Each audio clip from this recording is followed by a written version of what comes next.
Hello, everybody. Welcome to new virtual tour. Our virtual tour today from Luxor Temple, live walking. I'd like to introduce myself to you. First, my name is Khaled, Egyptologist tour guide. I'm going to guide you today to Luxor Temple, and I'll give you a chance at the end after our virtual tour to let you write your questions. Welcome from all over the world. We will be waiting just a minute until most of you to enter into our virtual tour. And at last will be some time for you for your questions. So here, welcome everybody from all over the world. And this will be also sunset view for you from Luxor Temple. First, you can see the statue in the sacred bag for goddess Mut, the wife of Amun Ra. And this temple here in general was built for the wife of Amun Ra, the main god of Egypt at that time, during the New Kingdom, the main construction. And the city of Luxor at that time was the capital of Egypt. The city was not called nowadays Luxor. In ancient time, it was called Waset. Waset, it means holy or sacred city. And this name was used for thousands of years. And the second name used for this city was used for a short time. It's called Thebes or Thebes. This name was used for roughly 1,000 years during the Greeks and Roman time. The first one to mention this name was a famous Greek author, Homer, who visited our city and was astonished with the size of the buildings and the old buildings of this city. He thought it would be the same like the mythological city of Thebes of Greece, and he called it Thebes of Egypt or Thebes of Egypt. And the last name was named by the Arabs. When the Arabs came to Egypt 641 AD, they didn't know the meaning of such buildings. They thought that they would be palaces to the pharaohs of ancient Egypt. So they called it in our language Al-Aqsar, which means the palaces. And maybe the English word luxury has come from this word. And they named this temple Luxor Temple. The Luxor Temple, it's a temple here built for the wife of Amun Ra, called Mut. You can see his statue right here. And the direct distance between the temple of Karnak for her husband, Amun Ra, to this temple, 2,200 meters. It's like 1.5 miles. This distance in ancient time was connected by such avenue. Over than 1,800 statues of sphinxes. They were connecting the two temples together. This avenue was used for celebrations and festivals. In ancient time, Amun Ra used to come in a big procession by sailing boats. It means just the statue of Amun was carried by the priests, and they used to come by sailing boats to the Nile, because the temple is very close to the Nile right there. And they used to stay here in this temple 2 weeks to 4 weeks, like 20 days to 40 days. The ancient Egyptian week at that time was 10 days, not 7 like nowadays. And the way back, they used to go back walking along the avenue. That's why they built this avenue. And you can see the boats like those ones. Let's come to the side here. You can see the boat. They used to put the golden statues inside. And the king of Egypt used to walk in front of his people. And priests were carrying such little boats. And people like us were following them from the sunrise to the sunset, playing music, dancing, having food, and celebrating such festival. This festival at that time was called Opet Festival.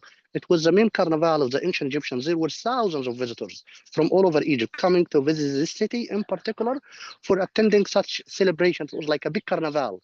But imagine a carnival for 2 weeks to 4 weeks. So it was a big carnival. It was a very good occasion at that time to travel, to visit the historical places in Egypt, to do rituals and prayers in such city, and to celebrate right here. Since the second century AD, the Egyptian people began to convert to Christianity. So they decided at that time how to save the temples.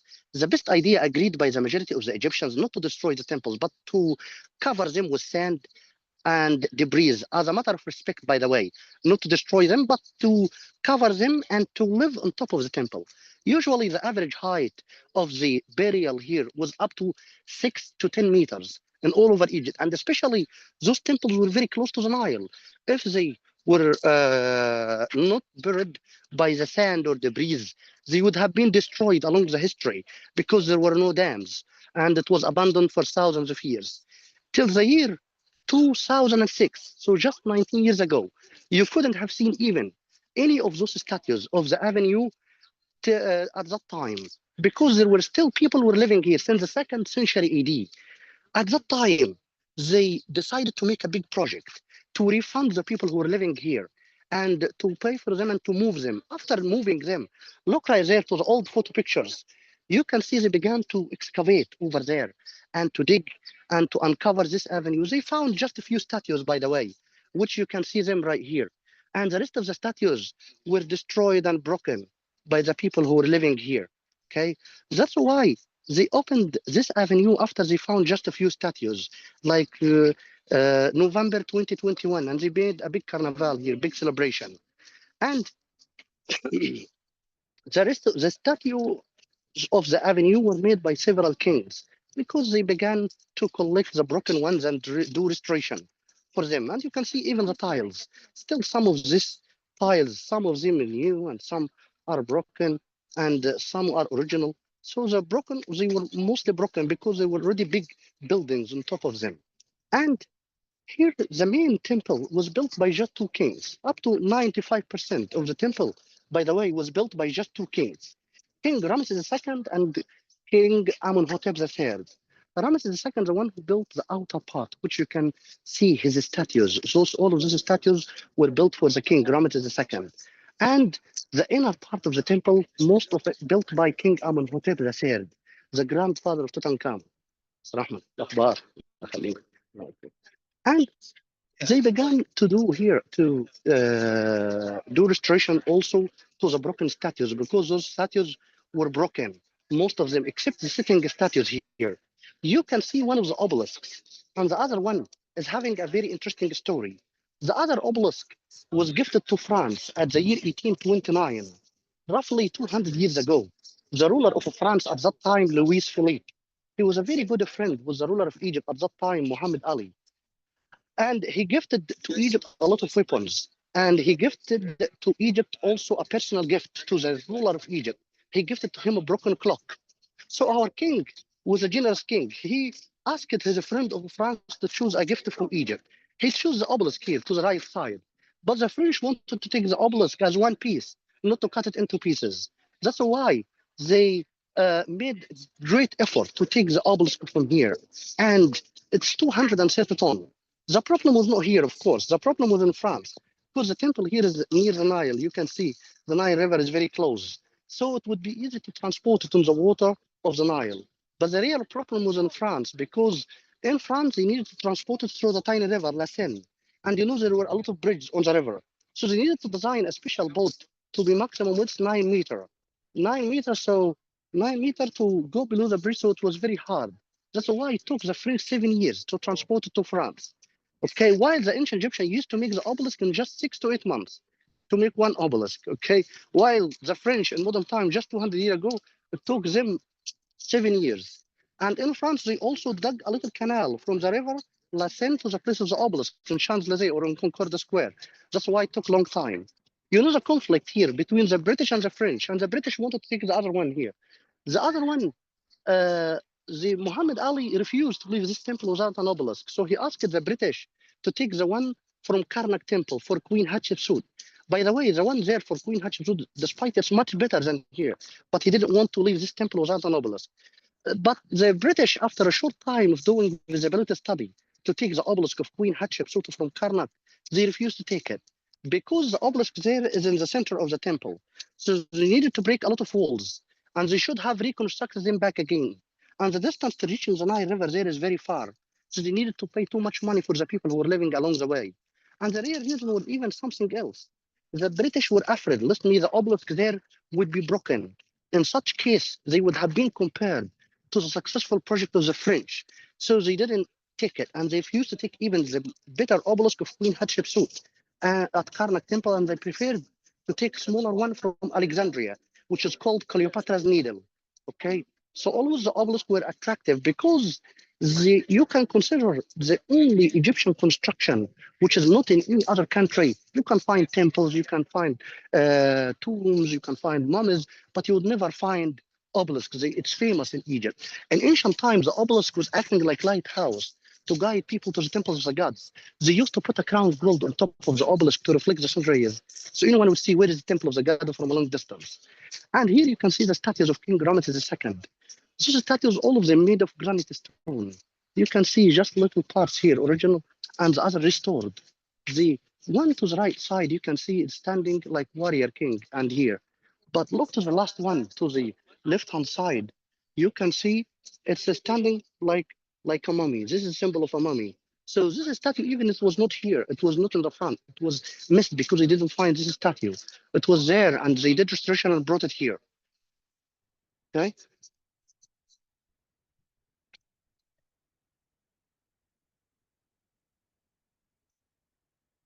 Here you can see some of the clear writings. Here is the title of Ramses II and his writings referring to this place. It's written here, the Subiti. It means king of Upper and Lower Egypt. Wisser might Ra, seated in Ra. It means powerful justice of Ra, chosen by Ra. This is the coronation name of King Ramses II, by the way. And here is what is written here. RDNF, it means he made. F, some of his monuments. In eat F to his father. Amun Ra, the main god. So this is a dedication text to show that he was the one who made such obelisk for his father Amun Ra. Okay.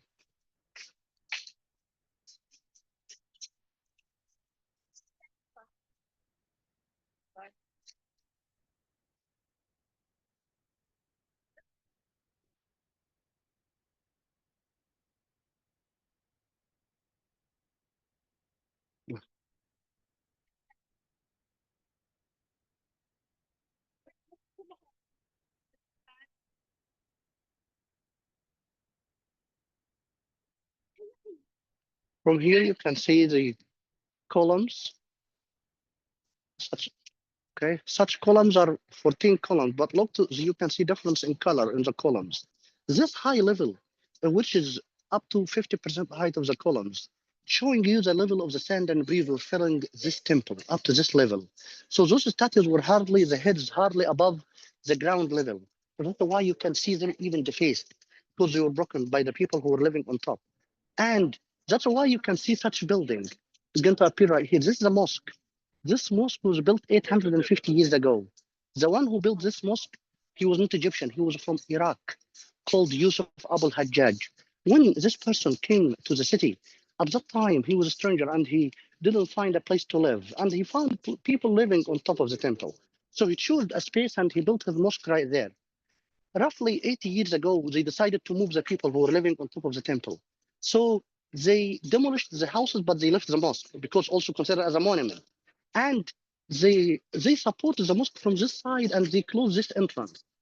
Okay. Nowadays the mosque is still being used, but from the other side. It's also a historical because it's related with a big carnival here in the mosque. Okay. It was just 2 weeks ago. If you come at that time of the year, you'd find big celebration in the temple here or near the temple. When you look to such walls here, you can see them leaning. So not flat, not the 90 degree. You can see them leaning. And without the building of the mosque, the whole real world would have collapsed. So that's why they even, one of the main reasons for leaving the mosque at that time, when they moved the people who were living in the temple. So they decided also to leave the mosque for this reason. When you see defacement like this for the carvings and the painting, this is by the people who were living here in the temple.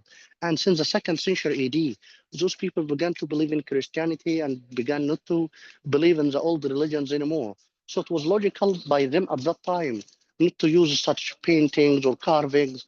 And they were always considered them like symbols of pagans at that time. Okay.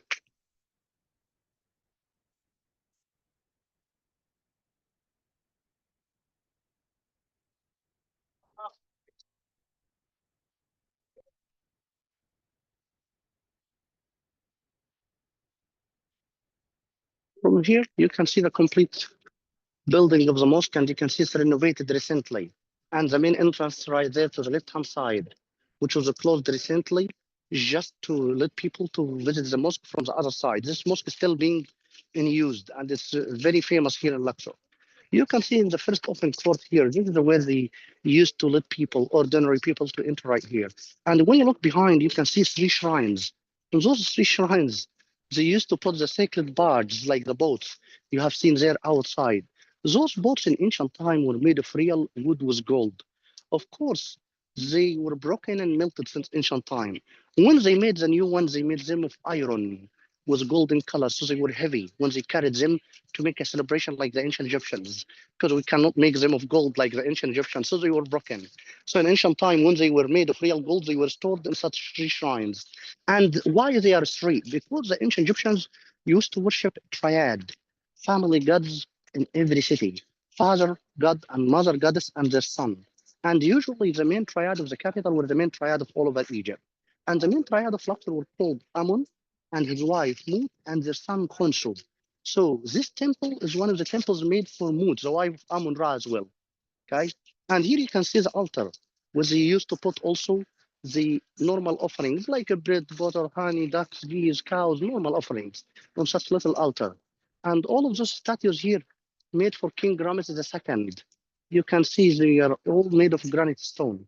And to the other side, they are still preserved. Okay. Let me show you on the walls here.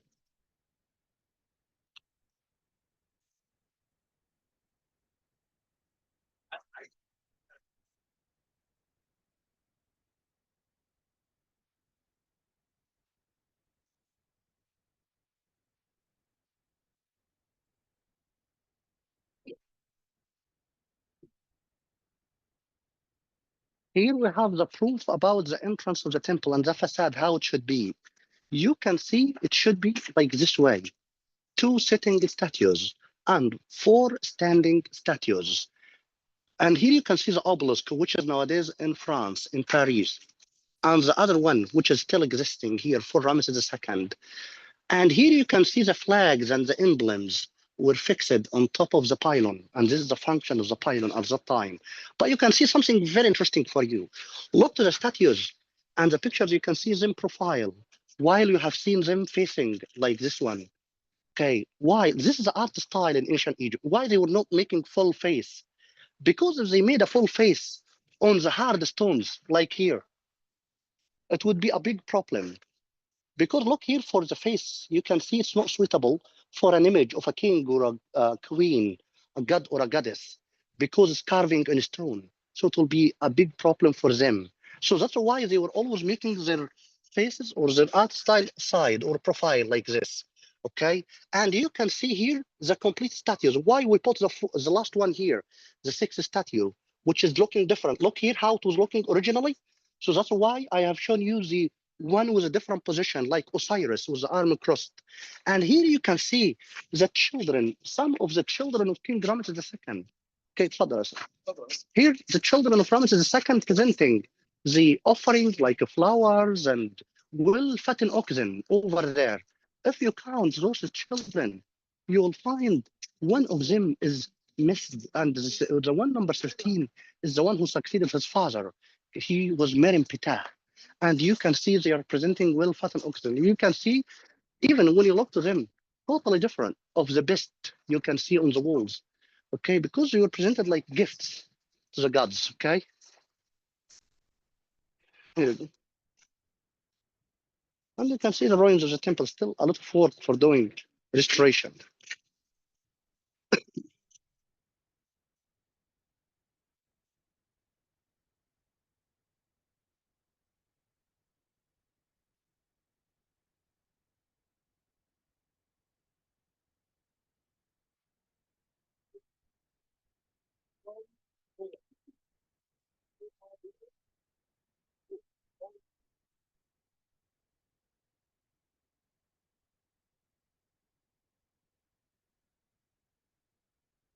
Look right here to the statues of King Ramses II, and they were buried underneath. That's why you can see this face is defaced, while the other one's still in a good condition.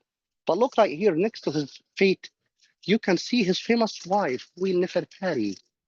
Okay, and you can see her name is written here in a cartouche, and it's Nefertari Merit in Mut. It means the most beautiful one, the one who beloved to goddess Mut, Mut, the goddess of this temple. And you can see the title written for her, Surat Ifnebet. And here it means the great royal wife for the Lord of the Two Lands, or of the Lord of the Two Lands. This is the title of Queen Nefertari here. Of course, he married more than 30 wives, but she was the most beloved to him. That's why they were always making her with him in the official ceremonies. And she was always accompanying him. He built even special temple for her in Abu Simbel, okay, next to his temple.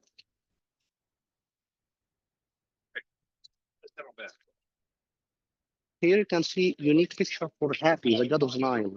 So let's go back here.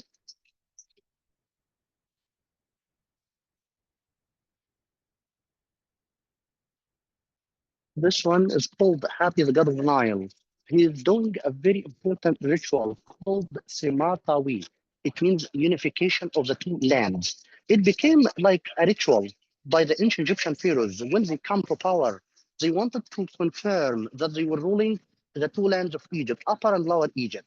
Since the first unity to Egypt, it became traditional ceremonies. So this is like a coronation ceremonies by the ancient Egyptians. And you can see the same one in both sides, holding the lotus and papyrus, symbols of Upper and Lower Egypt. And on the bottom, look behind here, you can see the captives. Those people, the captives, here, look at their feature. Each one of them is representing a village or a city occupied by the king. And those people, you can see them with curly hair, earrings, and big lips. Those were referring to the Nubians or the Africans in general at that time. And to the other side here, you can see here people with different features. Those people were showing the Syrians, shown with long hair and long beard. And you can see them always tying their necks with long rope and their hand in the back. Each one of them is representing a village or a city occupied by the king. Of course, that was like the history written by the king himself. So we cannot assume if that was real or not, okay? Because everyone was recording the history to his benefits. And here you can see the two cartouches, royal names of King Ramses II, the birth name Sarah, and here is how it's pronounced in hieroglyphics: Ra Missu, Mary Amen. It means Ra born him, beloved to Amun. So this is the meaning of his name. And the other syllable, or the other here, coronation name, Wisr Ma Tra, Setep in Ra. It means path for justice of Ra, chosen by Ra. So that's the coronation name of the king. Okay.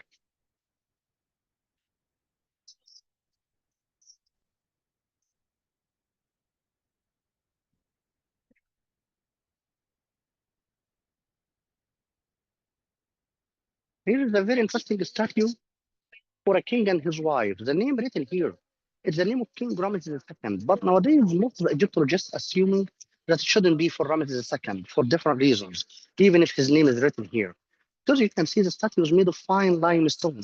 And Ramses II didn't care to make such a quality of stone. He was caring about the size more than the quality.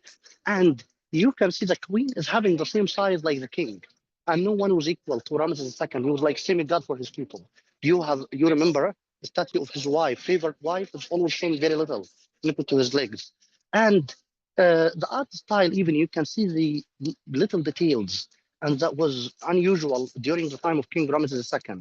So we think that maybe it is one of the statues was made during the time of King Tutankhamun, and Ramses II came later and just put his name instead of him. So we think it may have happened in this way. Okay, that's why King Tutankhamun became like a mystery, because after he died, there was like a campaign by most of the Egyptian pharaohs who succeeded him that they erased his name and his history from the Egyptian documents. They didn't want to remind the Egyptians of changing the religion during the time of the father of King Tut.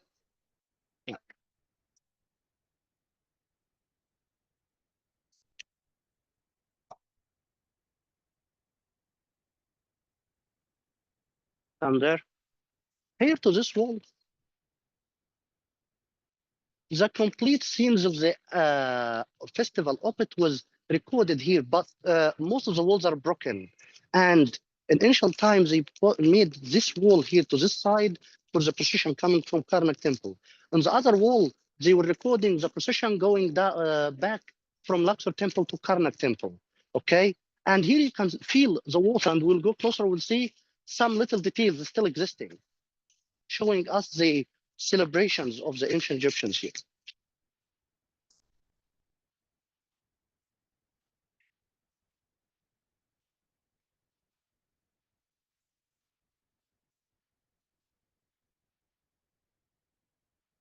Here you can come closer.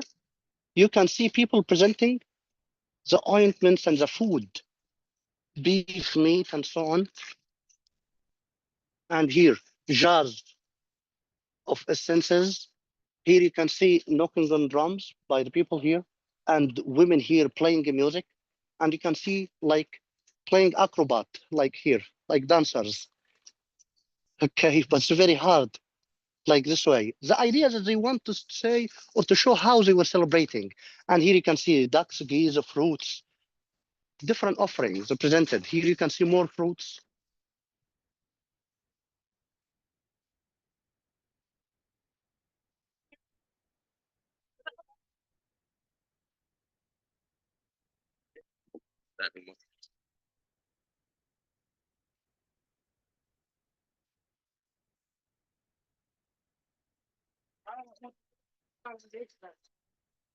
طبعا. طبعا.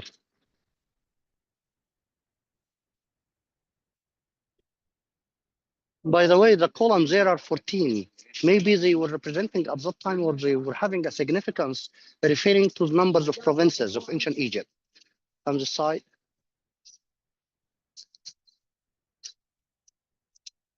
mhm, there you can see it's good time there for sunset. Okay, and see it from another angle. Here you can see the different design of columns. Those columns were built like a design of a bunch, like a few plants of papyrus. The columns are like one plant of papyrus, and you can see they are cylinder pieces, okay, caught on the top here. And you can see the cartouche of King Amenhotep III, the one who built them. He was a grandfather of King Tutankhamun, by the way, and he built them roughly 1400 BC, dynasty number 18. So we are speaking about 3,400 years, where Ramses II in dynasty number 19th, so 1300 BC. Okay, so the temples, so the newer part outside, so they were building the inner part was the oldest. So when we go deeper into any temple, we move from newest big parts into all the smaller parts. And you come aside here, you can see it's built as one straight axis.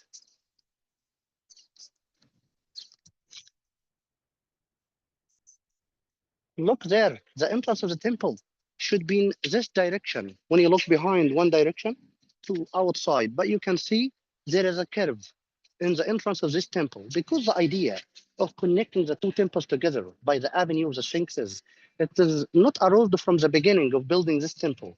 It arose later. So that's why Ramses II changed the axis of the temple a little bit to the right hand side to make the avenue directly to Karnak temple. Otherwise, it would have gone to into the Nile or it would have had a curve. So the best idea was to change the axis of this temple, and you cannot feel it from outside. Yeah.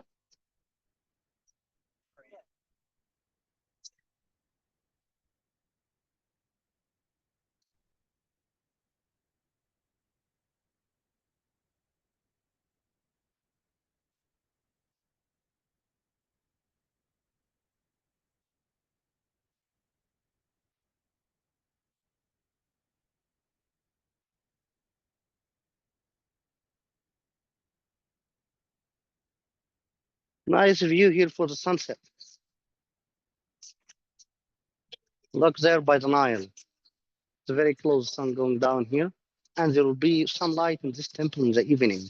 That's why it's the only one because it's in the downtown open till 8 p.m. This one, and you can see cylinder columns here, the few plants together, and they were all built by King Amenhotep III, the grandfather of King Tutankhamun. When you look to such holes here, you can see interesting holes on this level. Because imagine the people who were living here in the temple, they were living with their donkeys, camels, horses. So it was very interesting. They needed to tie the lassos for them. So it's very interesting. It was buried even up to this level. You can see that's too much, especially in the back area here and up there.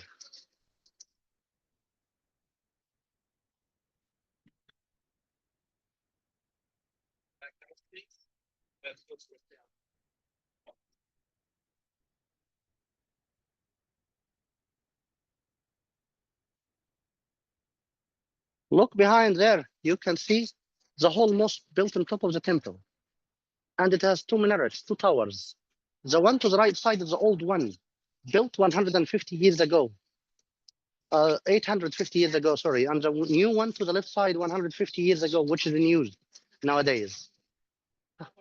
Come aside here.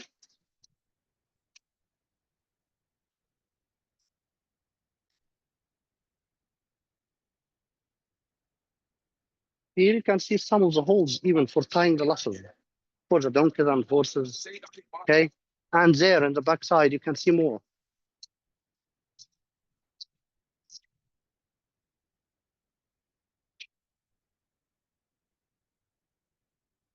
Here you can see some of the blocks were reused. So you can see here a feet upside down.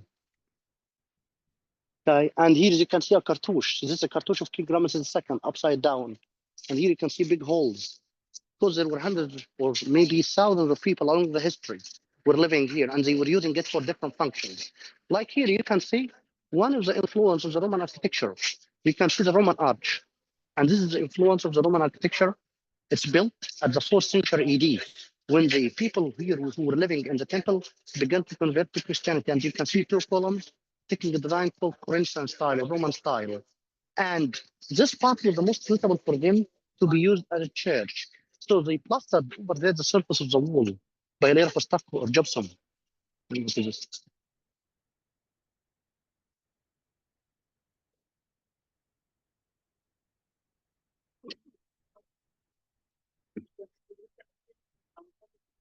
Look up there, you can see they plastered the surface of the wall by a layer of stucco or gypsum, and you can see there is still a part of the famous scene, even Last Supper, still intact. But later on, after the people increased, the temple was not suitable for them to be used as a church. So they abandoned the temple and they began to build special places for praying. And the soft layer of gypsum or stucco falling down, but the carving behind or below, made of stone, of course, it lasts forever because that's hard stone.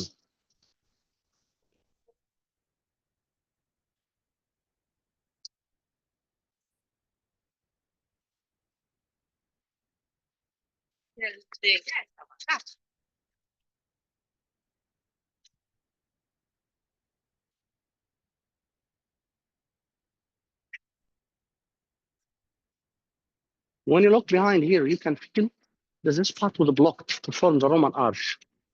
And there you can see there is still also a piece of stone upside down with the cartouche and the key of life. And they decided to leave it.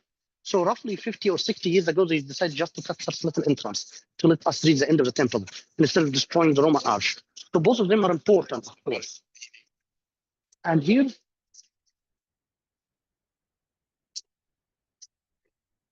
you can see the celebrations up there. And you can see the king is burning incense to feed the procession. And you can see him always bigger than his people. Yeah.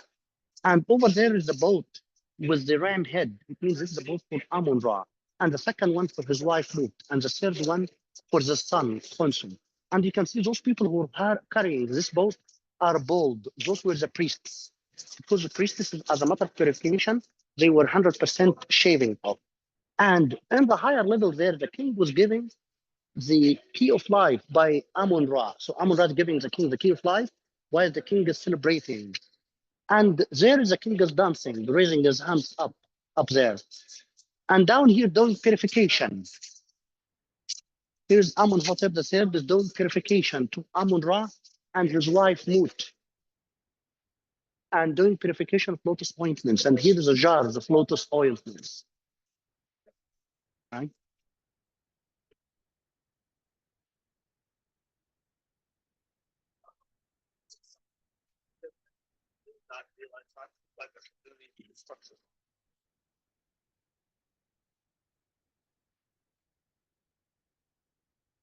Here is the most holy point of the temple, the sanctuary.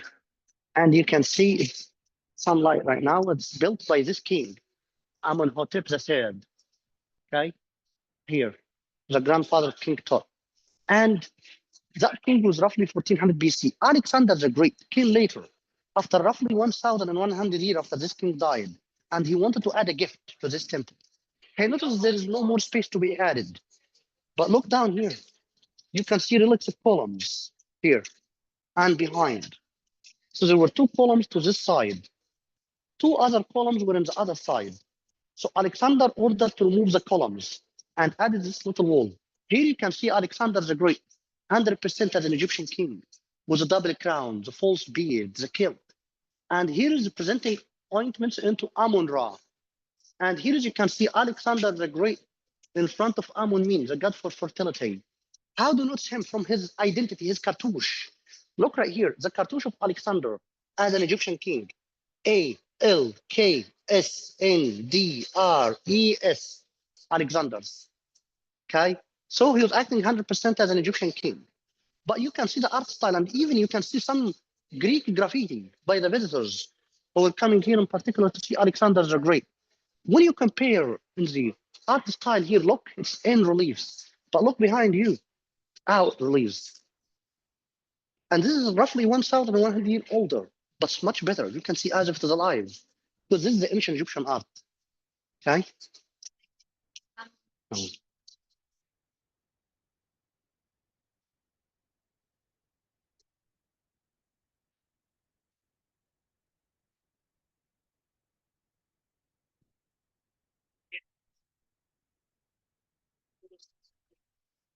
Here you can see the relics of the other columns shown very clear. And again, Alexander the Great in front of different gods of Egypt right here. Okay. We'll go to the last point.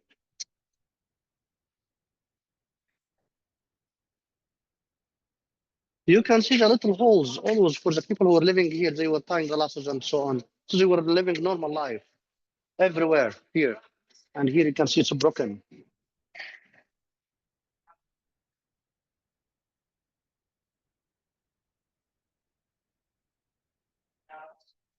This room is called the birth room. And this is one of the main reasons for building this temple. Because King Amenhotep III, he shouldn't have become a pharaoh of Egypt. Because he didn't follow the rules of ruling Egypt at that time. His mother was not Egyptian. Okay, let me show you right here. To rule Egypt at that time, the king should be from the royal family. It means his mother should be of the royal family and his father. Okay, and he should have married one from the royal family. One of the rules of ruling Egypt at that time was not applied to this king. Look here to the name of his father, Mut Im Wia. It means literal translation, a mother in a boat. They wanted to, as they wanted to say, the foreign mother. Okay, they wanted to say that the foreign mother of this king came to Egypt in a boat, so she was foreigner. And the king made a very interesting story, like what Queen Hatshepsut did. He went to the priestess of Egypt and made an agreement to support him and to enable him to rule the country. So how to make this? By building a place for prayers for them. So they would begin to have mutual benefits. So because you will gain the offerings represented to the gods. So the priestess decided to make a room for him, right here, a birth room, to say that he was of holy blood, blood of the gods, to be considered, if he was considered like a son of a god, so no, regardless if his mother or his wife, no Egyptian, that will be no problem at all. And here is the king. Look right here. He told us by the priestess, of course, here in the walls, that Amun Ra, the main god of Egypt, liked his mother, the woman from Syria, and he wanted to have a relation from her to get a child to rule the country. So this child would be Amenhotep III. So he will be like son of Amun Ra himself. So he should rule the country regardless. And here is Amun Ra. This one was telling Tot, the ibis-headed god. Tot was god, like god of writing and wisdom, was considered like secretary to the gods. And he's telling him that he is going to have a relation with this woman here. And you can see Amun Ra and this woman Mutabwea to have the child from her. Of course, Amenhotep III. And he's just giving her the key of life in her mouth. Okay, here is Amun Ra giving the orders to Khnum, the god of creation, to create that child, and his double on the pottery wheel right here.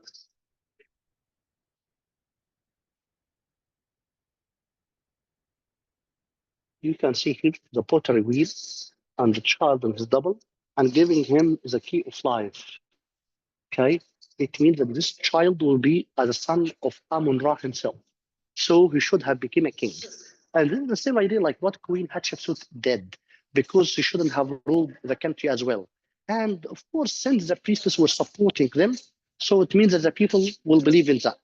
Okay, because they were telling that for the people that that happened inside the temples, in front of their eyes.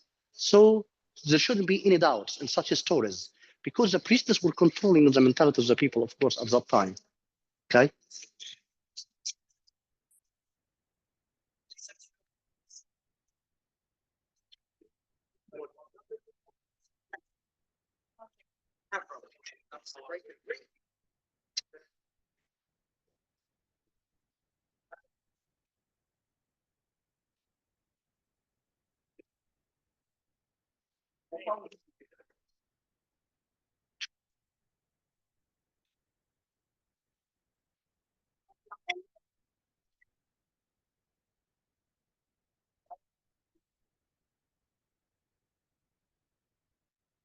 Mm. So now it can be you will browse the rest of the temple from outside for you to show you different views, and we'll wait for the darkness here in this temple. We will. I wish you enjoyed the tour and have a good time. And now we will give you the chance to write your questions, and we'll while we are walking, we'll show you also other points of the temple. So if you want, if you'd like to write your questions right now.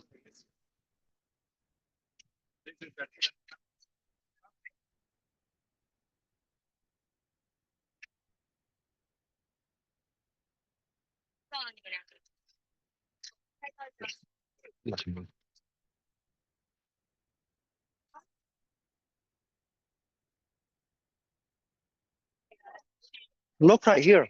Why they were doing excavations here and supporting the columns at the year 1989, 36 years ago? Why they were supporting such columns? They discovered very important discovery. 24 statues of the best statues were ever discovered in Egypt. They were discovered here, buried underneath in a deep shaft. When they decided to leave the temple in the second century AD and decided not to use it for all the religions anymore, at that time, the priests were very smart.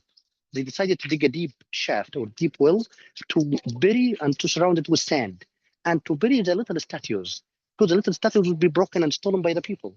So they collected them and put them in a deep shaft right here. While they were supporting the pillar, the columns, and grounding the water to make the soil dry, to have longer time or lifetime for the columns, they discovered the statues buried underneath, and they took them nowadays to Luxor Museum. And they found them in a very good condition, of the best were ever discovered in Egypt. Because the best way of burial at that time was to bury in sand, so that will avoid salinity. So now you can type your questions. Welcome everybody. When is the best time to visit Egypt from Anna? Yeah, to visit Egypt, it all depends in winter. Usually from October till April, or at that time of the year, it's very good weather. So as for if you care about the quiet time, it will be more in summer because less people would be coming in summertime. Okay. From Eric, the Luxor cache was buried in the courtyard. Why did they hide the statue there? Yeah, that's very good question of you, Eric. It was buried right here. We are standing next to it, and it was buried here to hide them from the people because they were little statues. You have seen, we walk to see the big statues, and the big statues would resist the time, and they are very strong, of course. But the little statues would be broken and stolen by the people. They can be easily to be carried. Like there were thousands of statues in every temple, of course, but they cannot find all of them because they were stolen at ancient times. But the huge statues, it will be a big problem for moving them. So that's why they are still lasting here. Yeah. Okay, so please, you will have the link and you can have the link. And if you like to have real tours with me, inshallah, in the future, in all over Egypt, so you will have the link with everything, where even you can send your gratitudes, of course. Okay. And there is another question from Marsha Jones. about how many kilometers are you now from Cairo? Luxor is exactly 670 kilometers far away from Cairo. It's by flight, it's roughly 1 hour, 1 hour more or less, okay? And by trains, it's up to 12 hours from Cairo. So, but by the way, you have to know the difference in Egypt. Why is Luxor having all of such monuments and history? Because it was the longest capital used in ancient time. We have a big change in our country. Nowadays, you hear that the capital of Egypt is Cairo, but it's just the capital for 1400 years, okay, since the Arabs. But before Cairo, there was Alexandria for 1000 years. And Luxor was the capital of the greatest time of ancient Egypt, of course. So that's why most of the Egyptian history and monuments in Luxor. If you would like to consider how is the percentage of the monuments and the history of Luxor compared to all over Egypt, it's at least 70% of the Egyptian history is in Luxor. As for the treasures, even in the museums in Cairo, like in the three main museums we have in Cairo, like the Old Egyptian Museum and the National Museum of Civilization, which is having the mummies, and the Grand Egyptian Museum, up to 90% of the treasure there from Luxor City. And by the way, we have a good news also for you. You have to know that the official opening of the Grand Egyptian Museum, the gem, is determined nowadays in 3rd July. So this is the official opening. It will be after moving the treasures of Tutankhamun. The main treasures, of course, in Egypt will be moved to the Grand Egyptian Museum because nowadays it's partially opening. So it's having just roughly 80% of its capacity. And I think that 20 other percent will be the treasures of King Tut himself, because over than 5,000 objects of King Tut will be shown in the new Egyptian Museum. And who wrote the cartouches? There is a question here. Who wrote the cartouches? The cartouches, everything was under supervision of the priests, because the priests who were living here in the temple and responsible for the rituals and prayers in the temple and responsible for the writings. So everything was under the supervision of the priests. They were the most important people, of course. And they were having like agreements, by the way, with the king to tell him what they should make on the walls. And usually everyone was recording the history to his benefits. So, for example, you would find totally different writing from a person to another. So that's why we should study all of them and make a comparison, because we cannot assume exactly if they were writing the fact or not, because everyone was writing depending on his benefits. And from Sandy, this tour has been amazing. Ready to go visit. It's okay to visit each during Ramadan. Of course, you are welcome at any time, Sandy, and you are welcome anytime in Egypt. And Egypt is a very open country, so you are welcome at any time. And you would enjoy it much better when you come in real, inshallah. We hope that you can also join our tours in the future, because we also are arranging tours in all over Egypt. Tracy, how are you doing, Tracy? So lovely to see you. Khaled temple is so beautiful in the sunlight. You are welcome, Tracy. Inshallah, you would come to visit it in real very soon. And here is a question from Carla. I think that's amazing. You know what is written on the wall? Understand their perspective of their lives. Of course, this is my study. I am graduated from Faculty of Archaeology, Egyptology department, Carla, and I have a master degree in Egyptology.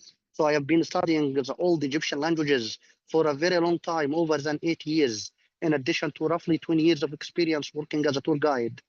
Okay. So from Lorek, what measures are taken to preserve these monuments? Measures first, we have rules for doing restoration for the materials and for the construction and for the writings and everything. So the work behind is too much, of course, not one just in one field. With so they are trying even to find ancient Egyptian evidence. For example, if they find like the drawing, like what we have seen for the pylon of the temple, how it was complete. So they wanted to make it as close as it should be. So first they look for the ancient Egyptian evidence for the picture, for example. If they find something missed, like a statue or so on, and they decided that to make the complete view by adding another statue from inside or so on, it will be more attractive. So they decide to make it. So there is like a committee of the Ministry of Antiquities, and they are highly qualified. They are responsible for such monuments. So they don't even take the decision easily because there will be a risk. Because for example, if they take a wrong decision, it will be like a blame for them in the history. So no one would sacrifice with his background or his reputation in this field. And that's why everyone is responsible for just his field. First, they check the material, and then the writing, and then the place, and then the infrastructure around, and the ancient Egyptian evidence. And they do a lot of work behind. So it's not an easy work, of course, to take a decision for making any restoration or any order in the Egyptian monuments. Okay, so you can find the link, please, in this chat room. And if you want to communicate with us in such a chat room. And here's another question from Cindy. Will there is any issue of visiting during March? Do you offer trips? Of course. You just contact such link and you'll find all of my contact, okay, and all over Egypt. So we can arrange everything, of course, for you, Cindy. Okay. So just copy the contact you have and the link. So you have the link and it's here with World Virtual Tours, and you will find different offers about different tours in all over Egypt. So there is a question from Marilyn. What is your background? You know so much about ancient Egypt. Of course, I'm an official Egyptologist and working for roughly 20 years. So there are more questions, okay? And you will share the link. So, okay, my first, this one. Here, there is a question from Josie. Stones looks different colors, sunlight or different stone base. Why different? Many thanks your tours bestest for wisdom. Okay, about the stones, you can see the restoration. Little parts are restoration. Look right here. You can see the restoration.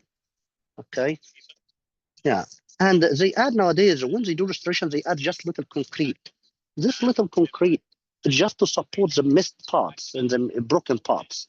So, and they should show you the difference between the original pieces and the restored ones. Like here, you can see, for example, here, that's concrete, okay? And this one here is a real stone. So if they find it's a broken like that, so they need to support it, okay? And that is common in the way rules of restoration. And you will figure out when you come by yourself to touch them, so you can figure out the difference between the real ones and the fake ones. Okay. There is there is another question here from my first Julia. My first experience with Egypt. Amazing. Thank you. I wish you enjoyed, Julia, and I would like to show you more. From Joseph here, what about the Thutmose III temple? What was it for?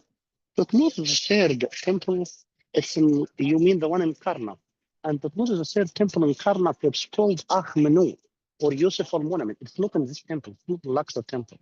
Here in Luxor temple, 98% were made by Jacques King. But the one for Thutmose III at Karnak temple. And it was used for prayers, but he didn't found strategic site at Karnak temple, so he went behind and made his temple. And he made a very important document about the history of the ancient Egyptian pharaohs. Nowadays, you see a replica was made recently because the original was not existing there. And for Thutmose III, he built also another mortuary temple in the West Bank next to the temple of Queen Hatshepsut, but his temple totally destroyed. Okay, so maybe this can be one of the main reasons that he was even angry from his aunt and stepmother Hatshepsut. Okay, that maybe he destroyed big parts of her monuments because she already took the strategic sites in the main temple like Karnak temple, and that made him annoyed because he could have got such a chance to build his monuments in strategic places at Karnak. So everyone would enter his Karnak temple, or the majority would have seen his temple. But nowadays, imagine yourself in ancient Egypt. You wouldn't have reached his temple because it's in the holy points or behind the holy points of the temple, where the common people are not allowed to go there. So that may be one of the main reasons to make him nervous, because Queen Hatshepsut already took an interesting and important site there at Karnak temple. Okay.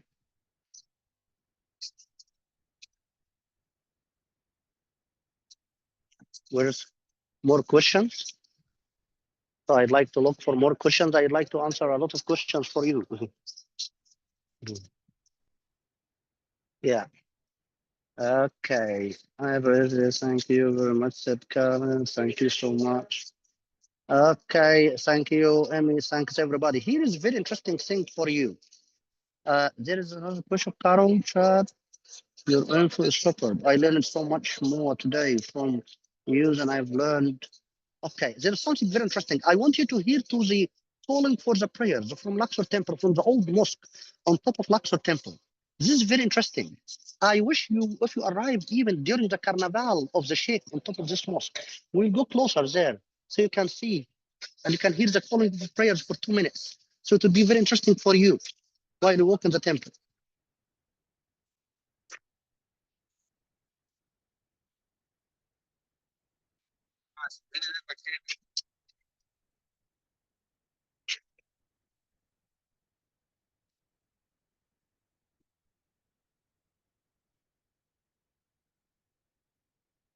So this is very interesting because the mosque is still being used.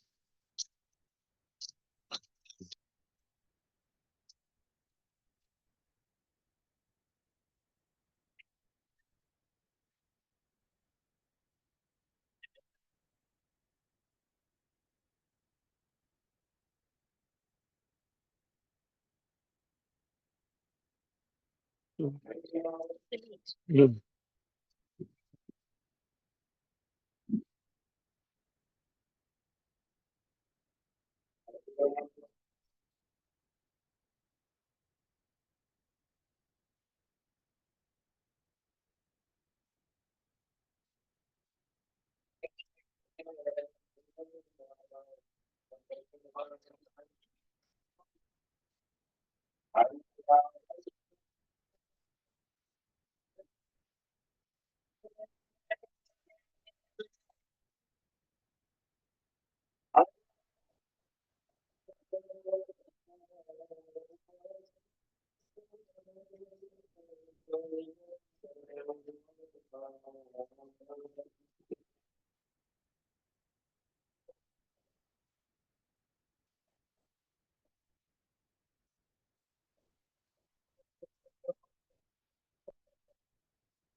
So you can see the prayers here as if you are inside the mosque. So it's sacred. And here, there are still some statues here for King Ramses II.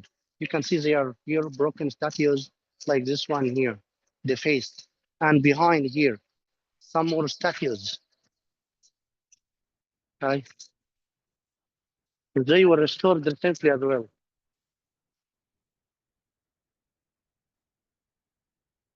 So look here.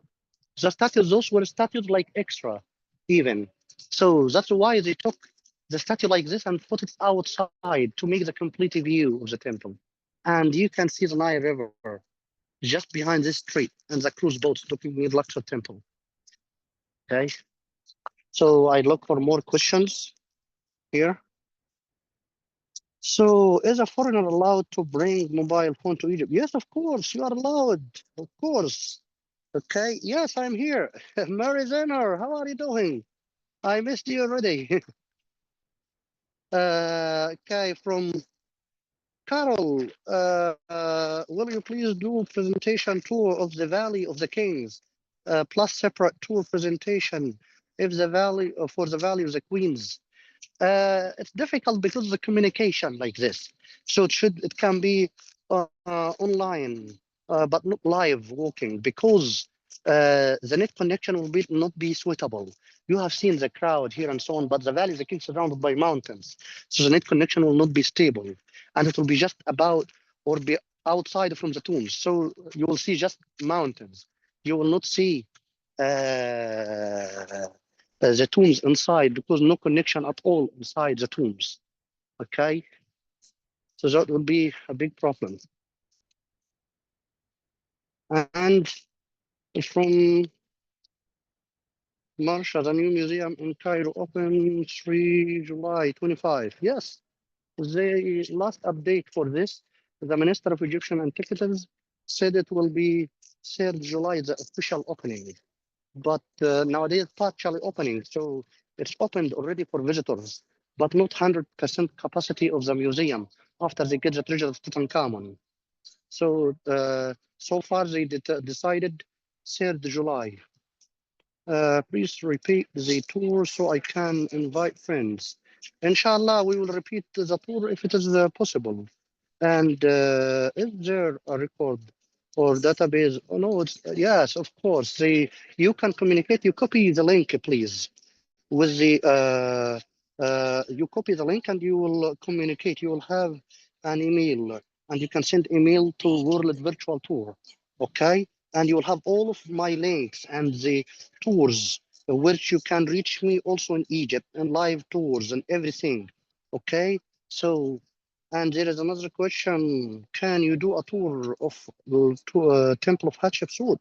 We'll try in the near future. By the way, the communications and the logistics behind it's very difficult.